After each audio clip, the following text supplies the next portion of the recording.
Okay, so I bought this pork shoulder the other day at the grocery store. It is the brand Prairie Fresh, so it's definitely like the higher end one at the grocery store. And I'm going to kind of just use what I have. So definitely dried oregano because that's really yummy with pork. And then I have lots of rosemary, fresh oregano, and thyme, all from the garden. And then I'm going to just maybe juice some of these clementines and lemons and just kind of make like a really kind of thick paste, and then put that all over the pork with the garlic and then let it sit overnight. And then I'll roast it really slow for like, all day tomorrow. So stay in touch. Okay, so here's the mix so far. So the oregano, the herbs with the garlic, the juice of the lemons and the oranges or clementines, the zest, which you can kind of see in here, and then some regular paprika with salt and pepper. And then rub this all over it and then let it sit. And smoked paprika. But I am going to add a little bit of oil because you do need the oil in here to make it, like a really yummy paste. So I'm going to stir this up and I'm going to season the pork really well. Okay, so it's going to go in the fridge and then sit all cozy, and then we'll see tomorrow.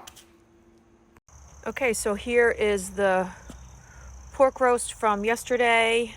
I took it out, so it's sat at room temperature for about, 45 minutes or so. And I just put it on the grill here. It's still too hot. It needs to get, a lot lower there, closer to smoke. But that's fine, it'll happen. And here it is. So these burners are off completely over here, and these burners are on over here. And I made 2 little smoke pouches. So just wood chips inside, covered them in the foil, little hole at the top, just to add to the flavor. But it looks pretty good. We're just going to turn it down and just let it sit for hours. Really kind of leave it alone. Okay, so it's right on smoke, so that's nice. And let's take a look. Looks good. Just gonna go walk the dog or something. Just let it go. There's the little smoke packets. I added 1 more. What do you think, Dewey? Go for a walk? Look at that face. That would be yes. Okay, checking in here. The temperature says 167. It's going to keep going just so it gets really tender. But you can see the smoke packet. I may have to make some more. These are done. See the little smoke coming out? So it's just really subtle. It's not like it's going to be crazy smoky flavor. Just adding a little bit of extra little smokiness. So pretty cool.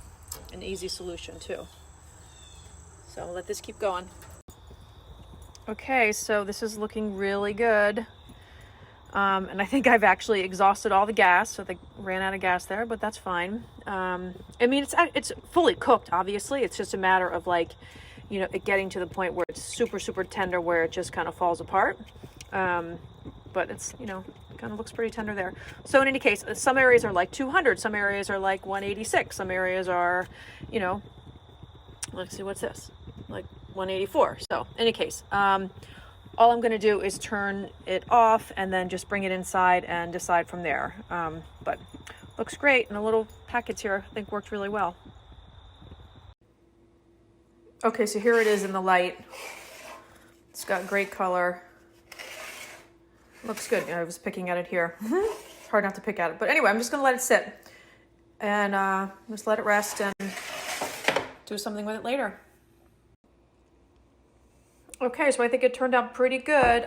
There isn't like a huge smoky kind of flavor in there, but definitely you can tell, taste little subtleties of it.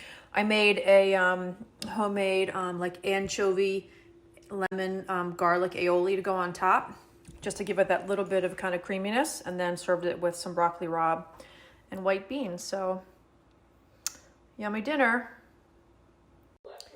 I don't always use my vacuum sealer, but when I do, I'm like, oh, why don't I use it more often? It's just, one of those, another appliance to store in your immediate area. So anyway, I shredded some of the pork that we'll use for tacos. And then I'm just going to put in the freezer, just some of the, bigger pieces, and save that for another time. So anyway, if you have your food saver, one of those, don't forget about it. They are kind of a handy tool.